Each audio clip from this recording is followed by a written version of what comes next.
let's go back into Enchanted Lands category, and back to this. See, uh, oh, there's a link to one of my videos here.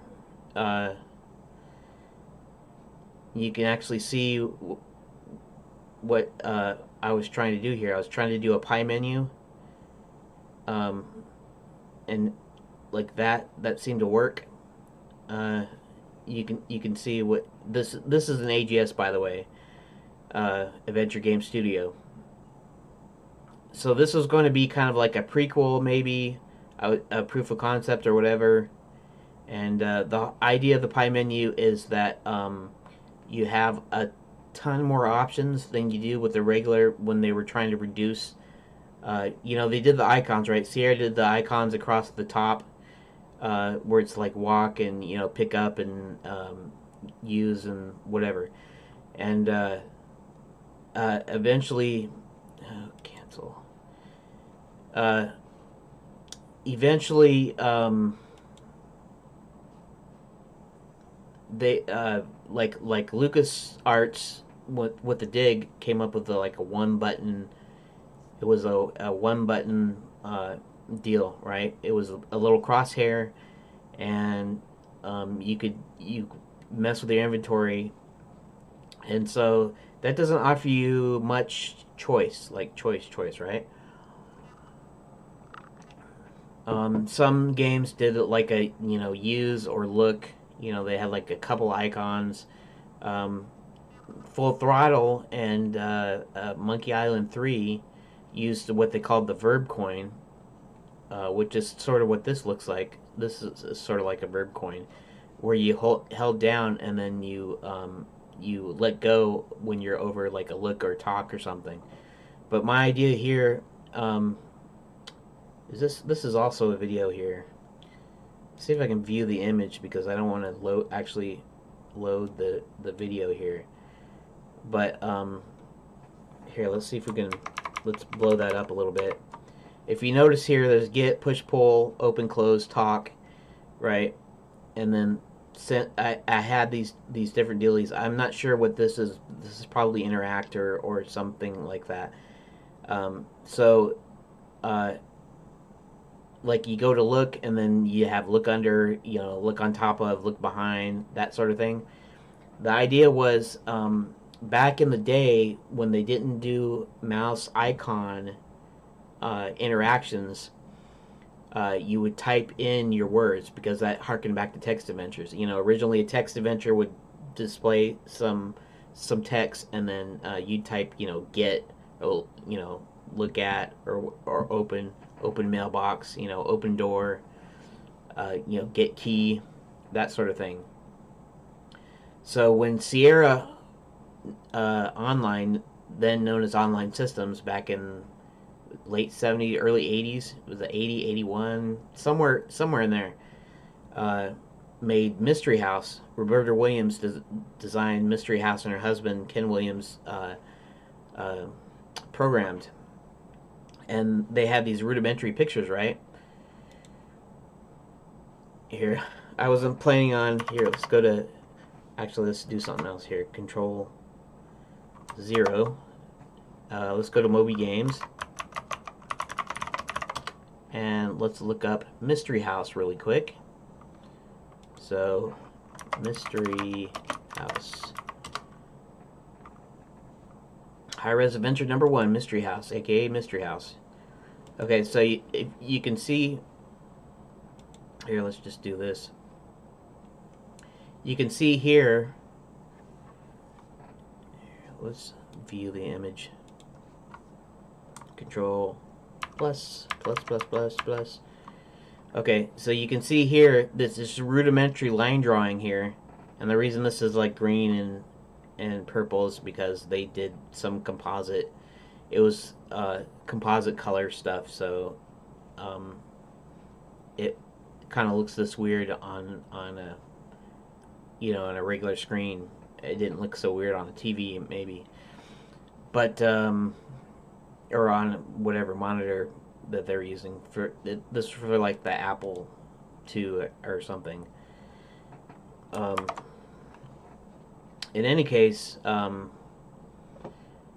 so see, it says enter command. So now you have pictures that you can look at. It still has text. You enter command. Later, we'll show my favorite Basic Quest 3, my favorite Sierra game, probably my favorite computer game. See, this came out in '89, and I remember getting this at Radio Shack, Tanny 1000. This was my favorite game for a long, long time. Let's look at some screenshots. We want to see that. Is there anything that shows you? Here we go. Enter input. So now you got this little animated character, and he walks around, and you enter in text, right? So look ground. So you were able to type stuff in, and it was limited in what it understood, and sometimes it would come up with some funny thing, funny answer about why it couldn't do what it couldn't do. Popping in the seat, you grasp the forward backward control of the grabber, right? And then it shows a little animation. You can control the grabber in this scene. But so you had a lot of flexibility, provided that the parser, or whatever you want to call it, the analyzer, had enough vocabulary, it had enough, essentially intelligence to come up with your dealie. If it had a big enough database, in other words, that it could come up with answers. So essentially, even though you didn't have you had to, sometimes you had to type in exactly what it was looking for. You might say open trunk, but it was looking for chest, right? That was the old problem with the old text adventures, because sometimes they have to be so exact. You couldn't say both trunk or chest. You'd have to say one or the other exactly. And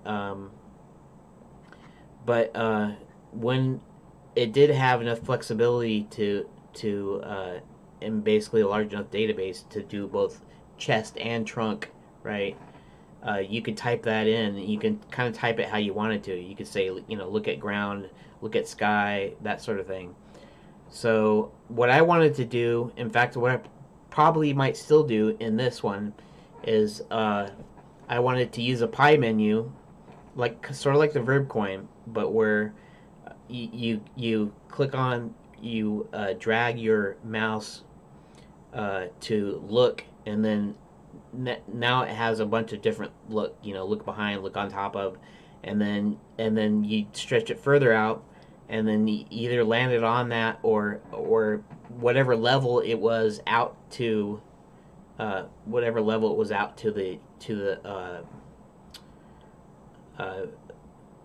the option. It would do that option, right? So basically, the premise is that eventually you'd be quicker because you know exactly where to point where to drag your mouse in order to get the thing that you wanted, and eventually you'd be quick enough because your mind would remember where that was at, and you wouldn't even have to look at it. You just click, drag, let go, like in like a really quick deal. And the advantage of this also is it would work with touchscreens with a single touch, because you can hold down, you can hold your finger, and then you can drag, and then if you drag for a certain amount of time, the menus would pop up, right? But if you dragged it and let go real quick, it would just do whatever the action was, and so it would make it kind of intuitive, and also give you the kind of control that typing had. Anyways, I'm kind of going into this thing. It's kind of boring. I get that, but let's see. I'm checking my time. 23 minutes so far. I'm okay. So before I go on with the pie menu and all that stuff, the way I'm going to do this is you have different aspects of the game. So I'll have making backgrounds. I'll have developing the engine. In fact, Armory3D that, as far as I know, doesn't have an adventure game engine. It's a 3D engine. So you place stuff somewhere. You set up a, you know, it's got collision. It's got your basic engine stuff, but it doesn't have adventure game stuff. I'll have to actually create that, and I can do that one of two ways, because Armory uh, allows programming in hex, or what I usually call it Haxe, because it's HAXE, and that makes the most sense to me rather than saying hex, because it doesn't look like hex, HEX, but it's pronounced like hex. That's what they pronounce it. So if anything, I'm wrong, but I like to say Haxe just because that's the way it looks to me. Some people say hacks too, also. So you say it the way you want, or whatever, or the way the original guys intended it would be hex. Anyways, so you can program in Haxe, because that's how I say it. So you can program your logic inside the language, or you can do the node-based editor of Blender, because Armory sits as an add-on to Blender, and you can make all your stuff in Blender, which I don't think I've mentioned it in this intro, that I'm going to do a 2D point and click in Blender in Armory3D. Yes, it's a 3D engine, 3D game engine, and yes, Blender's 3D, but it's got grease pencil, so you can do full 2D combination with 3D. It's got a video editor. It's got tons of stuff. Like, you can do pretty much everything in there. In fact, I was going to use Blender Game Engine, but they deprecated that, I guess, because doesn't fit with the current thing of Blender 2.8, because they like redid the interface and certain things about Blender. But I digress. So I'm gonna do everything in Blender, and